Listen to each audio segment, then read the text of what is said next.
Jadi tuan-tuan dan puan-puan, kita juga tanya, apakah Pakatan Harapan ini yang mereka hendakkan? Apa yang mereka hendak? Mereka nak memerintah Melaka? Itu bukan jawapan. Ke mana mereka menuju? Itu soalannya. Mereka perlu untuk menang pilihan raya negeri Melaka ni. Sebab apa? Pilihan raya umum yang akan datang, inilah modal besar Pakatan Harapan untuk menumbangkan Barisan Nasional dan Perikatan Nasional. Tuan-tuan dan puan-puan, dalam pilihan raya Melaka, Pakatan Harapan menang besar. Pakatan Harapan menang besar di Melaka. Pakatan Harapan berjaya menumbangkan raksasa 64 tahun. Dapat menumbangkan juga yang membunuh raksasa itu dulu, iaitu Parti Bersatu. Hari ini, adakah tuan-tuan tidak lagi memilih parti yang telah pun PH, Pakatan Harapan, tewaskan? Dan jangan ingat, kesan pilihan raya Melaka jika Barisan Nasional tidak menang akan melibatkan juga pilihan raya di Sarawak. Ini faham tuan-tuan ya? Jadi kita kena tanya, apakah efeknya terhadap UMNO ini kalau PH menang di Melaka? Ini orang UMNO kena fikir ni. Kena orang Melaka kena duduk, berfikir, panggil cerdik pandai, duduk tawaduk, bertafakur. Kalaulah Pakatan Harapan ni menang, apa kesannya kepada UMNO? Apa kesannya kepada UMNO dan Barisan Nasional? Di samping kalah pilihan raya, UMNO tak boleh naik lagi dah. Habis. Kerana UMNO sekarang dalam dua generasi. Generasi Pasca Merdeka, pra-merdeka dah tak ada. Saya generasi Pasca Merdeka. Dia sudah berkurangan. Yang ada sekarang ialah Parti Jiwa Merdeka, anak-anak muda.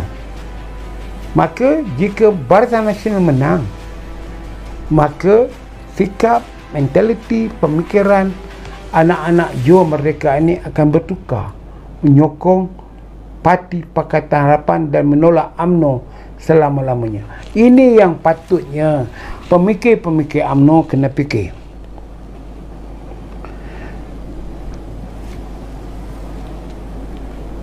Jadi kita kena tanya, ada kita punya peluang untuk menang? Ada kan?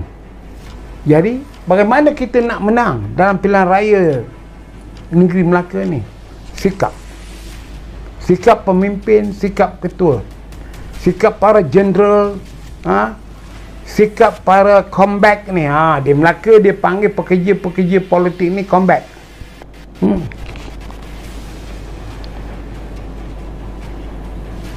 Dari itu, apa yang kita perlu lakukan sekarang, setiap anggota UMNO kena tanya diri mereka sendiri, apakah kemahiran yang ada pada diri kamu buat? Kemahiran saya dalam media sosial, provokasi, serangan mengejut, mencari efek, kesan.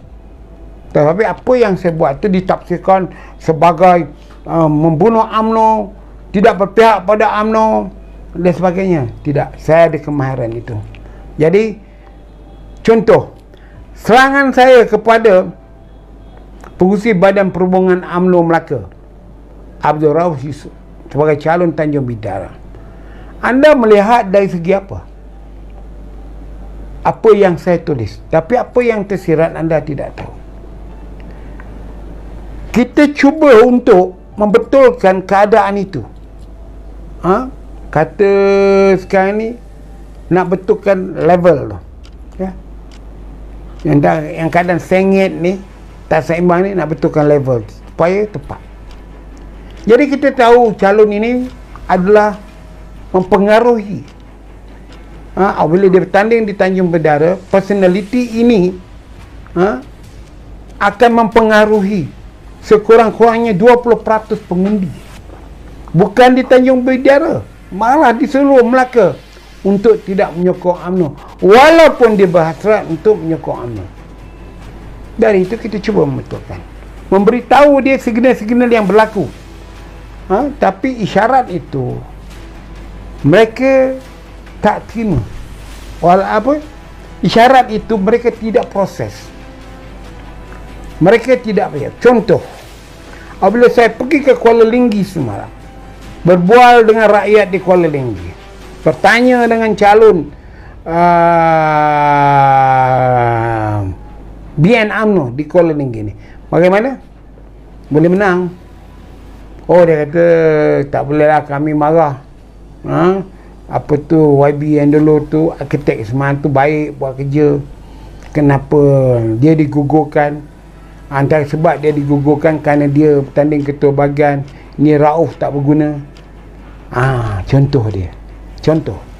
Jadi sebagai seorang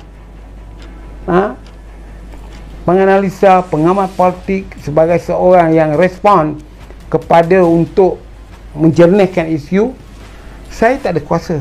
Saya tulislah dalam media sosial saya, dalam Facebook saya. Jadi apakah langkah-langkah yang dilakukan oleh War Room?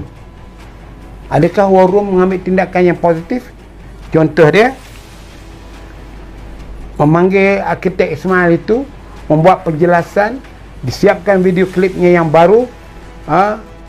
Calon yang ada ini adalah calon yang memang saya sokong bagi menggantikan saya di Kuala Linggi. Saya menghasilkan mencukupi dah saya selama 2 penggal ke 3 penggal dalam menjalankan tugas saya kepada rakyat, dan saya penuh percaya dia akan ada kesinambungan dalam tugas-tugas membantu rakyat ini. Jadi alasan saya menjadi kecewa, marah kerana digugurkan itu tidak benar. Ini dia, ini cara dia. Tapi mereka tidak lakukan. Saya pergi ke Tanjung Bidara, saya tengok, saya berjumpa di gerai, jumpa orang 10 orang jumpa, 4 dah pasti. Tanya, kenal Rauf? Kenal. Di mana kenal? Oh, saya kenal kat media sosial. Apa yang you kenal? The bad, the good and the ugly? Dia tak cakap. Dia diam. Dia diam. No answer. Awak dah kenal Rauf melalui media sosial. Cuba awak bagi tahu saya, apa pandangan awak? Dia yang buruk ke? Dia jahat ke? Atau pelik? Ugly? Dia tidak menjawab. Seorang saja menjawab. Dia kata kaya, tak tolong rakyat. Itu satu. Jadi benda-benda inilah sekarang ni yang patutnya dalam keadaan pandemik ini, COVID ini, machinery UMNO ni buat kajian supaya mendapat feedback dari kalangan rakyat, daripada pengundi, dan kemudian kita proses, diperbetulkan oleh War Room. Ini yang saya nak buat. Begitu juga saya pergi ke Sungai Udang, saya tanya militer, mantan militer, termasuk adik saya bekas komando, minta respon how nak minta dia bantu bagaimana nak menangkan calon Barisan Nasional ni. Dia memberikan tahu pada saya bagaimana perhubungan itu tidak begitu akrab dengan calon. Jadi saya nak tulis, nanti diorang ni tahulah pemimpin tu okey.